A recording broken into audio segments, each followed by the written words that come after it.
Silakan duduk Bapak Ibu yang terkasih, Shalom. Iya, jemaat yang datang di jam ini jemaat yang luar biasa. Ya, kita percaya di dalam hidup ini adalah sebuah pertandingan, saudara. Dan tidak akan selamanya hanya yang baik-baik saja yang akan kita alami. Saya banyak sekali mendapatkan telepon dan juga WA orang konseling. Ibu, hari ini saya sedang dalam keadaan terpuruk dalam keuangan. Apa yang harus saya lakukan? Ya, saya bilang berdoa. Sudah berdoa, Bu. Sudah berpuasa, Bu. Apa yang harus saya lakukan? Saya bilang cari Tuhan sungguh-sungguh. Sudah mencari Tuhan. Ya, demikian juga, Bu. Rumah tangga saya kayaknya sudah tidak bisa terselamatkan. Kami ada di ujung tanduk, rasanya perceraian jalan terbaik. Saya bilang berdoa, sudah berdoa, Bu. Cari Tuhan, sudah cari Tuhan, Bu. Tapi suami saya tetap tidak diubahkan. Saudara, ada banyak dari kita yang bertanya, kenapa hidup ini begitu keras? Saya percaya untuk mengikuti Yesus memang tidak mudah. Tadi pagi saya sampaikan tentang tanggung jawab dan beban yang berat. Ya, dari Ibrani pasal yang ke-12. Di mana firman Tuhan berkata, karena di sekeliling kita banyak saksi, maka kamu harus menanggalkan segala beban dan dosa yang merintangi engkau berlari sampai pada tujuannya Tuhan. Ada hal-hal yang merintangi kita untuk berlari, yaitu beban dan dosa. Beban itu bicara tentang banyak hal yang menjadi beban di hidup kita. Ya, lalu dosa yang begitu merintangi. Tanggung jawab yang berat tadi pagi saya sampaikan itu berbicara tentang kita ini sudah diselamatkan. Kita tidak lagi datang kepada api yang menghanguskan, kepada bunyi guntur yang menakutkan. Tetapi kita sudah datang di dalam tempat kediaman orang-orang kudus, di mana kasih karunia Kristus telah dibentangkan di sana. Tetapi jangan pernah lupa, Dia Tuhan yang tidak dapat kita permainkan. Dia Allah yang harus tetap kita hormati. Ya, sebab itu dikatakan karena itu kita harus beribadah kepada Tuhan dengan cara yang berkenan, yaitu dengan takut dan gentar kepada Dia. Nah, di dalam proses kehidupan kita manusia di dunia ini, kita sedang berjalan menuju kepada, kita ini semua sedang berjalan kepada satu arah. Ya, menanti ya kapan Tuhan datang. Kapan Tuhan datang untuk menghakimi, dan di sanalah kita akan ditetapkan menjadi orang-orang yang layak atau tidak. Dengan begitu rindu, kata Rasul Paulus, segala makhluk menanti saat anak Allah itu dinyatakan, yaitu ketika Yesus datang kali yang kedua. Kita semua masih berjuang. Belum ada yang masuk surga hari ini. Ya, kita masih berjuang. Walaupun kita sudah menerima karya dan anugerah keselamatan, tapi ingat, tidak sekali selamat tetap selamat. Kita harus mengerjakan keselamatan itu dengan takut dan gentar. Tetapi di dalam kita mengikut Tuhan di dunia ini ada yang namanya proses, saudara. Ya, untuk apa kita diproses? Sebab Tuhan punya rencana atas hidup saya dan saudara itu pribadi lepas pribadi. Tidak ada yang tahu. Tapi yang pasti itu akan digenapi. Jadi kalau hari ini kita sedang mengalami masalah, pencobaan, kita bertanya kepada diri kita, apa yang belum layak dari hidupku, apa yang Tuhan mau itu harus. Tapi berhentilah bertanya dan protes kepada Tuhan, kenapa Tuhan. Mari kita jalani setiap proses persoalan yang kita hadapi. Saya ingin kita baca bersama Ayub pasal 23, saudara. Ayub pasal 23 itu di sana temanya Ayub ingin membela diri di hadapan Allah. Ketika Ayub mengalami pencobaan yang begitu berat, tekanan yang begitu berat, dia ingin membela diri di hadapan Tuhan.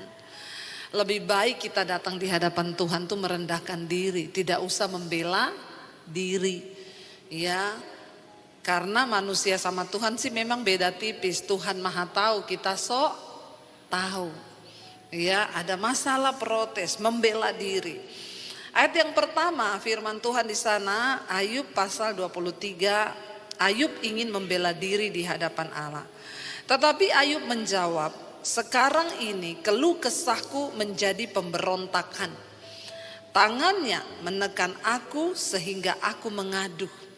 Saudara, yang tadinya itu memang manusia itu ketika kita mengalami pencobaan, masalah, awalnya kita ini kan berkeluh kesah, benar enggak? Kenapa ya begini ya, kenapa ya hidup ini kok gini-gini terus, kenapa ya ini begini, kenapa ini, itu keluh kesah namanya. Tetapi Ayub ya lebih hebat lagi, keluh kesahnya sudah menjadi pemberontakan di hadapan Tuhan. Tidak sedikit orang Kristen ketika mengalami tantangan dalam hidupnya, ya dia memberontak terhadap Tuhan. Kenapa? Dia tidak terima, saudara. Dia nggak terima. Kenapa saya harus mengalami ini? Ya, kita merasa Tuhan tuh nggak adil. Kenapa aku harus diginiin? Kenapa aku difitnah? Kenapa aku begini? Kenapa? Saudara, ketika kita ini terus protes kepada Tuhan, itu berubah menjadi sebuah pemberontakan di hadapan Tuhan. Saya berbicara begini bukan saya tidak mengalami proses. Saya mengikut Tuhan, saudara, puluhan tahun. Ya, dari awal mengikut Tuhan itu penderitaan. Saya pun juga dulu pernah bertanya, Tuhan sampai kapan? Sampai kapan? Hidup diproses terus, hidup dihancurkan terus. Rasanya baru mau gini, diremuk lagi. Tuhan, tangan itu rasanya menekan aku. Dikatakan di sini, Ayub berkata, sekarang ini keluh kesahku menjadi pemberontakan. Tangannya menekan aku sehingga aku mengaduh. Semoga aku tahu mendapatkan dia dan boleh datang ke tempat ia bersemayam. Maka akan kupaparkan perkaraku di hadapannya dan kupenuhi mulutku dengan kata-kata pembelaan. Ayub berkata, semoga aku ini bisa bertemu dengan Tuhan dan aku akan mengasih tahu ke dia, aku paparkan semua perkaraku. Aku ini tidak salah. Ya, mulutku ini sudah penuh dengan kata-kata pembelaan. Ayat 5, maka aku akan mengetahui jawaban-jawaban yang diberikannya kepadaku dan aku akan mengerti apa yang difirmankannya kepadaku. Ayub datang bukan dengan sikap rendah hati di hadapan Tuhan. Dikatakan di sana dia datang membela diri. Dia bilang, kalau aku ketemu Tuhan, aku akan kasih tahu, ini gak adil Tuhan. Aku sudah mencari Engkau, aku sudah begini, tapi apa yang aku alami?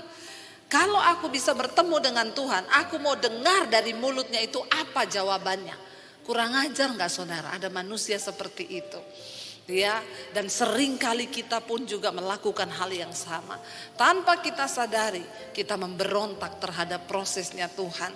Lalu dikatakan di sana, dia ini sudah mau membela diri di hadapan Tuhan. Ya, dia berkata, sudikah ia, ayat 6, mengadakan perkara dengan aku dalam kemahakuasaannya? Tidak, ia akan menaruh perhatian kepadaku. Di dalam hatinya Ayub itu bergumam sendiri. Ayat 7, orang jujurlah yang akan membela diri di hadapannya dan aku akan bebas dari hakimku untuk selama-lamanya. Dia merasa dirinya jujur. Dia bilang, aku ini orang jujur, makanya aku akan membela diriku di hadapan Tuhan karena aku ini jujur. Ya, ada manusia merasa paling jujur, saudara. Ya, jangan kita tinggi hati di hadapan Tuhan.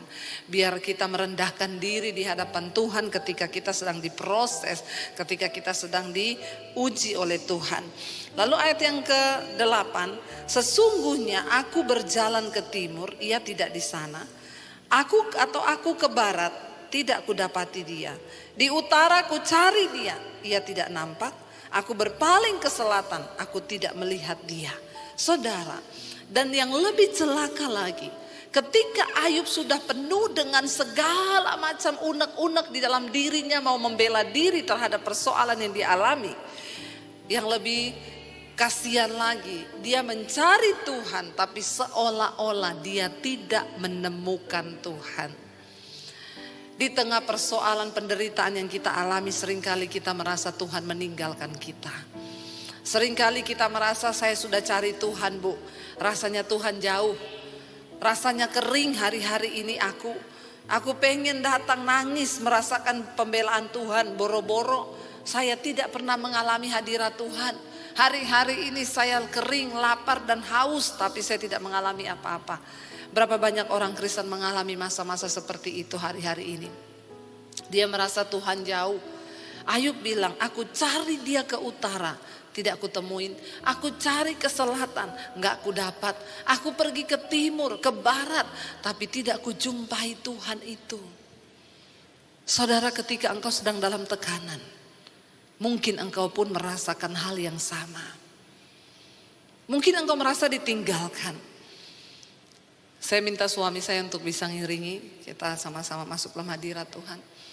Saudara, mungkin kita merasa ketika kita ada dalam tekanan, ada dalam persoalan, ada dalam tantangan, kita merasa Tuhan tuh di mana?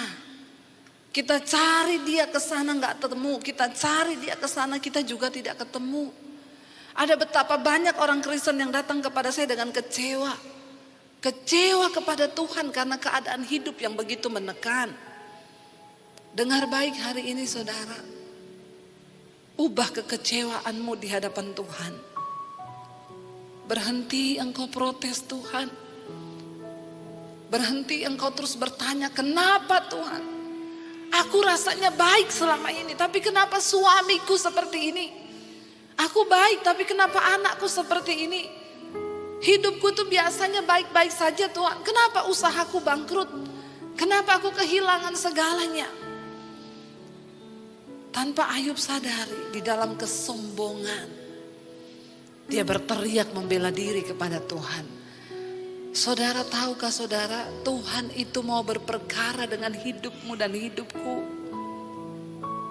Karena dia mengasihi engkau dan saya. Sebab hidup ini bukanlah cuma soal kita mengalami mujizat Tuhan. Hidup ini bukan cuma soal engkau doa dan dijawab. Hidup ini bukan cuma soal ekonomimu bangkrut dipulihkan Tuhan. Tapi hidup ini, kekristenan kita, itu berbicara tentang pribadi yang layak di mata Tuhan. Lebih baik kita datang dan bertanya, Tuhan, aku ini sudah layak apa belum? Saya katakan kepada seorang ibu, semalam dia konseling. Ibu, cari Tuhan, bukan karena engkau sedang mengalami masalah keuangan. Ibu cari Tuhan, bukan karena bisnismu sekarang sedang mandek. Ibu cari Tuhan, karena engkau memerlukan Tuhan di hidupmu. Cari Tuhan. Dan katakan, Tuhan, aku perlu engkau, aku perlu kasih-Mu. Lebih dari pertolongan-Mu Tuhan. Ayub menyadari saudara, kenapa? Karena ayat yang ke-13 di sana dikatakan, tetapi Tuhan itu tidak pernah berubah. Siapa yang dapat menghalangi Tuhan? Apa yang dikehendakinya dilaksanakannya juga. Karena ayat 14 berkata, karena ia akan menyelesaikan apa yang ditetapkan atasku. Dan banyak lagi hal yang serupa itu dimaksudkannya. Itulah sebabnya hatiku gemetar terhadap dia, menghadapi dia. Kalau semua itu kubayangkan, aku ketakutan terhadap dia. Saudara, dengar baik-baik, firman ini berkata, karena Tuhan akan menyelesaikan apa yang sudah dia tetapkan atas hidup saudara dan saya.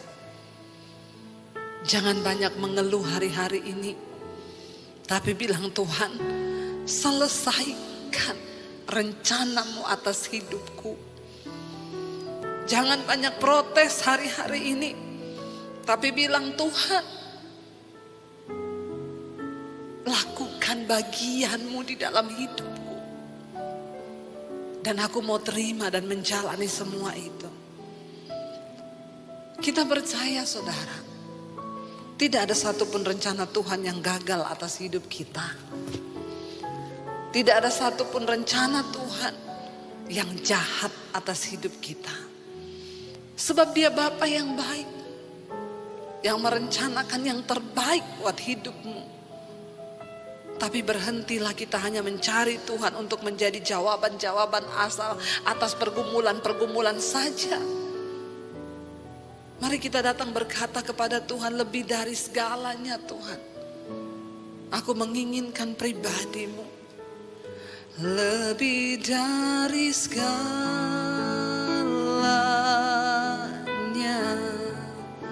ku ingin Kau Tuhan. Emas, perak dan permata, perak dan permata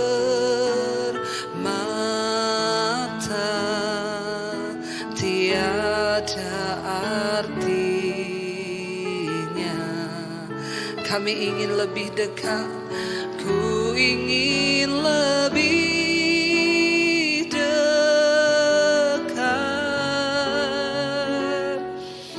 bersekutu denganmu. Jadikan ku hamba setia kepadamu. Lebih lagi angkat tanganmu saudara, katakan di hadapan Tuhan, lebih dari segala. Ini ungkapan kami Tuhan, ingin Kau lebih dari kami butuh pertolongan-Mu, kami butuh pribadi-Mu Yesus. Biar kami menempatkan Tuhan menjadi segala-galanya di hidup kami. Ku ingin lebih dekat, ku ingin lebih dekat, bersekutu denganmu. Jadikan ku hamba setia kepada. Sekali lagi bilang pada Tuhan saudara, sebagai ungkapan hatimu katakan, lebih dari segalanya,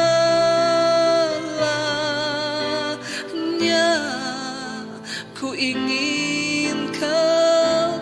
Amin Yesus. Kami inginkan Engkau lebih dari segala-galanya. Yes Lord Jesus. Dengar ungkapan kami. Tiada artinya kami ingin lebih dekat.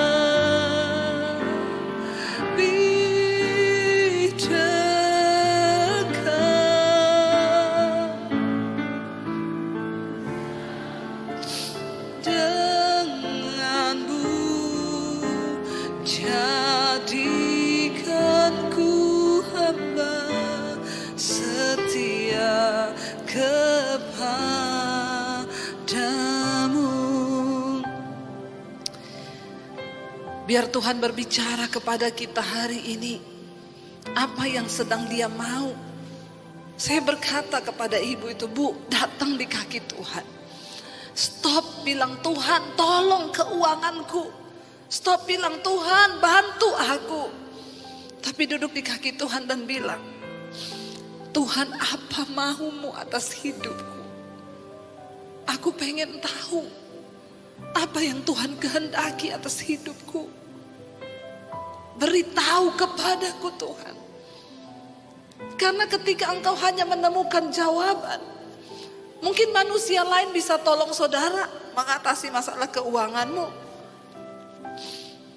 Tapi kalau engkau gagal menemukan maksud Tuhan di balik persoalan itu, maka engkau akan mengalaminya lagi di masa yang akan datang.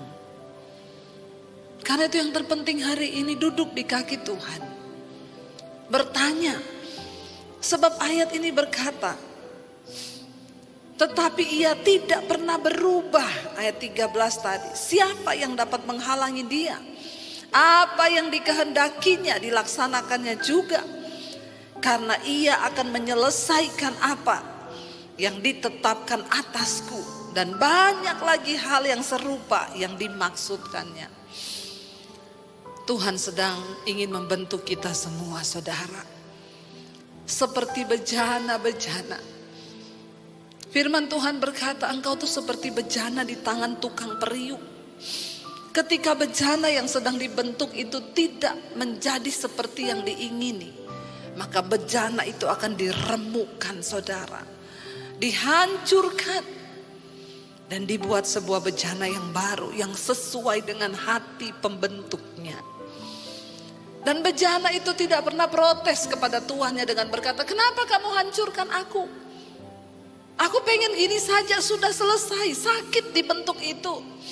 Yang namanya bejana, nurut, taat, diam, berserah. Tidak punya hak untuk protes. Kenapa? Karena Tuhan yang paling tahu. Karena Dia yang lebih tahu hidup kita. Dia yang lebih tahu yang terbaik untuk kita. Berhenti, saudara, untuk protes kepada Tuhan. Mari kita menjadi anak-anak Tuhan yang manis, yang mau dibentuk. Kita semua sedang berjalan di hari-hari yang sukar, di masa-masa yang sukar.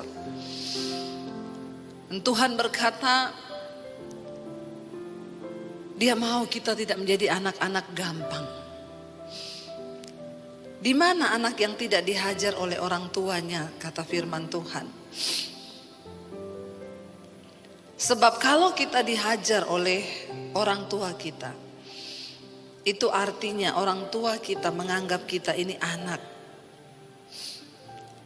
Ibrani pasal 12 ayat yang ke-6 dikatakan di sana, karena Tuhan menghajar orang yang dikasihinya, dan ia menyesa orang yang diakuinya sebagai anak. Jika kamu harus menanggung ganjaran, kata firman Tuhan, Allah memperlakukan kamu seperti anak. Di manakah terdapat anak yang tidak dihajar oleh ayahnya? Tetapi jikalau kamu bebas dari ganjaran yang harus diderita setiap orang, maka kamu bukanlah anak, tetapi anak-anak gampang. Selanjutnya dari ayah kita yang sebenarnya kita beroleh ganjaran, dan mereka kita hormati. Kalau demikian, bukankah kita harus lebih taat kepada Bapa segala roh supaya kita boleh hidup? Sebab mereka, ayah kita di dunia ini, mendidik kita dalam waktu yang pendek sesuai dengan apa yang mereka anggap baik. Tetapi Dia, Tuhan, menghajar kita untuk kebaikan kita, supaya kita beroleh bagian di dalam kekudusannya, saudara. Untuk apa Tuhan menghajar kita? Supaya kita semakin dikuduskan. Sebab tidak ada seorang pun yang akan melihat Tuhan tanpa kekudusan. Syarat mutlak untuk kita masuk dalam kerajaan sorga, yaitu kekudusan. Hanya orang-orang yang memakai jubah kekudusan yang boleh masuk di dalam kerajaan Allah. Dan bagaimana kita dikuduskan? Lewat tekanan, penderitaan, persoalan. Kita dibawa kepada kekudusan. Semakin kita hancur, semakin kita bertekuk lutut di kaki Tuhan, semakin kita menangis di kakinya, maka semakin cepat proses yang akan kita alami, saudara. Cepat atau lambat sebuah proses itu ditentukan oleh respon saudara. Jangan mengeluh, jangan bersungut, jangan kecewa kepada Tuhan. Ada orang-orang yang mulai kecewa dan berkata, kenapa Tuhan? Apa yang kau buat bagi hidupku? Firman ini berkata, Tuhan menghajar kita supaya kita beroleh bagian di dalam kekudusannya. Sebab hanya orang-orang yang kudus yang bisa mengambil bagian dalam kerajaan Allah. Dia menghajar kita, katakan firman ini, untuk kebaikan kita, supaya kita beroleh bagian di dalam kekudusannya. Ayat yang ke-11 berkata, memang tiap-tiap ganjaran pada waktu ia diberikan tidak mendatangkan sukacita tetapi duka cita. Tetapi kemudian ia menghasilkan buah kebenaran yang memberikan damai kepada mereka yang dilatih olehnya. Ayat 12, sebab itu kuatkanlah tangan yang lemah dan lutut yang goyah, dan luruskanlah jalan bagi kakimu, sehingga yang pincang jangan terpelecok tetapi menjadi sembuh. Mari hari ini kita berkata, Tuhan, kami mau dikuatkan hari-hari ini. Yang kita butuhkan adalah kekuatan untuk menjalani hidup dan setiap proses hidup kita, saudara. Dia tidak pernah jahat. Tuhan tidak pernah salah. Dia Bapa yang baik. Dia Bapa yang mau selalu berjalan bersama kita di setiap musim hidup kita. Biar hari-hari ini kita semakin melekatkan diri dengan Tuhan. Dia yang akan membuat kita mampu bertahan hari-hari ini. Dia yang akan membuat kita mampu berdiri. Mari kita katakan pujian ini, kau kuatkan